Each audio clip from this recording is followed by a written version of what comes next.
Pois é, né, gente? E olha só, nós estamos no mês de novembro azul, é aquele mês em que a gente faz um mês dedicado à conscientização e combate também ao câncer de próstata. E falando em câncer, gente, o Estatuto da Pessoa com Câncer está completando um ano nessa terça-feira, né? E aí a gente traz detalhes a respeito desse estatuto que, apesar de já ter um ano, ainda está um pouco divulgado. A gente conversa nesse momento com Juliano Pessoa, ele que é advogado, traz esses detalhes. Mais uma vez, seja bem-vindo aqui ao nosso estúdio.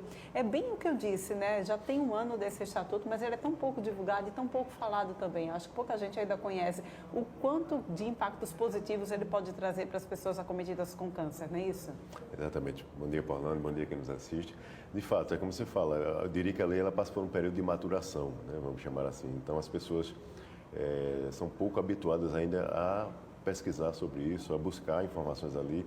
O interessante do Estatuto é que ele estrutura melhor do ponto de vista legislativo e dos direitos, né, dessas pessoas. Então, para você ter ideia, nós temos lá dentro do Estatuto um capítulo dedicado, por exemplo, à criança e adolescente, né, que é acometida pelo câncer. Então, o Estatuto traz de forma expressa que esta criança, este adolescente, ele deve ser tratado desde o período de realização de exames para poder fechar o diagnóstico de forma prioritária.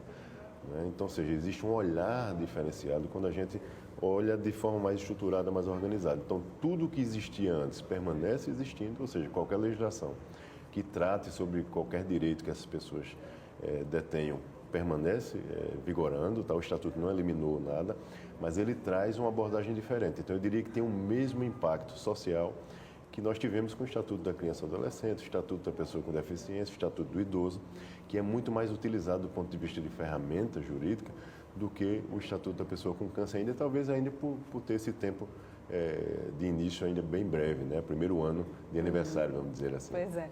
Quais são o impacto jurídico que isso traz, né? E ter o Estatuto da Pessoa com Câncer, que impacto isso traz? Olha só, primeiro ele traz a previsão do principiológica, vamos chamar assim, né? Então, é dever do Estado ele cumprir alguns princípios. Para você ter ideia, há uma determinação direta do Estatuto do ponto de vista do Estado passar a ter uma atenção maior na questão da prevenção da doença também. O Estado, inclusive, deve prover um censo mais preciso, porque esse número de pacientes cresce ano a ano e é necessário que o Estado disponha desses números de forma muito direta, muito precisa, para que ele possa prover políticas públicas para essas pessoas. Não há só como você combater, digamos assim, o avanço dessa patologia, provendo o paciente de tratamento, como a lei também recomenda, mas também essa parte preventiva, essa parte de fomento científico, capacitação dos profissionais de saúde e várias outras inovações que o Estatuto também trouxe de forma muito direta e expressa ali para que o próprio paciente possa consultar. Por exemplo, há disponibilidade lá hoje do paciente durante todo o seu tratamento, inclusive, dispor de um acompanhante consigo acompanhando, né? Há essa questão particular, como nós mencionamos, para a criança e o adolescente. Há uma determinação direta do direito desse paciente ao tratamento precoce, ao diagnóstico precoce e, naturalmente, uma abordagem precoce. E associado ao Estatuto, portanto, nós temos legislações que prevêem tanto prazo determinado para fechamento desse diagnóstico, que deve ser até 30 dias.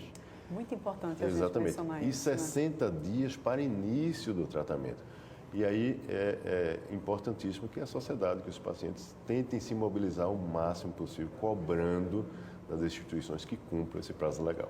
Quando a gente fala sobre as instituições, a gente engloba tanto instituição pública quanto privada também, né? Correto, correto. Tanto o Estado, né, por meio do SUS, como uma iniciativa privada também por meio dos operadores de saúde. Então, todos esses entes aí têm o dever de cumprir essa legislação. A lei é expressa, você veja como ela fala. Se o médico, ao se deparar com o paciente, a principal hipótese diagnóstica dele for a neoplasia maligna, ou seja, for o câncer, ele tem obrigação, é dever do profissional que encaminhar esse paciente ou essa paciente para realizar todo e qualquer tipo de exame necessário para que ele feche esse diagnóstico em até 30 dias. É assim que está lá na lei. Na prática, isso acontece muitas vezes, especialmente no público? Não acontece. Mas é importante que as pessoas tentem cobrar do Estado. Usem as ferramentas das ouvidorias, das secretarias, das instituições hospitalares, tentando se mobilizar. Se não conseguir, busque a ajuda das instituições, Ministério Público, Defensoria Pública, OAB, ou, se for o caso, um advogado particular de sua confiança. Mas não dá para o paciente se habituar, vamos dizer assim, com o fato das instituições e o próprio Estado não cumprir o que está lá, expresso no texto de lei. Você, como advogada, né, da área de saúde, quais são, a gente consegue mencionar se há o cumprimento do estatuto e quais são os quesitos assim em que realmente, geralmente você pega mais casos do não cumprimento do próprio estatuto? O não cumprimento ele termina transitando muito, Orlando, em relação a esses pontos que eu diria que são cruciais. Em relação a essa questão do fechamento do diagnóstico e início de tratamento, porque vale ressaltar aqui para quem nos assiste que a gente está tratando de uma doença extremamente severa, muitas vezes, né? E letal, se for diagnosticado de forma tardia. Então, quanto mais precocemente esse paciente for abordado, melhores são as chances dele, muitas vezes, enfrentar a doença e sair curado dela. Então, por isso é tão importante.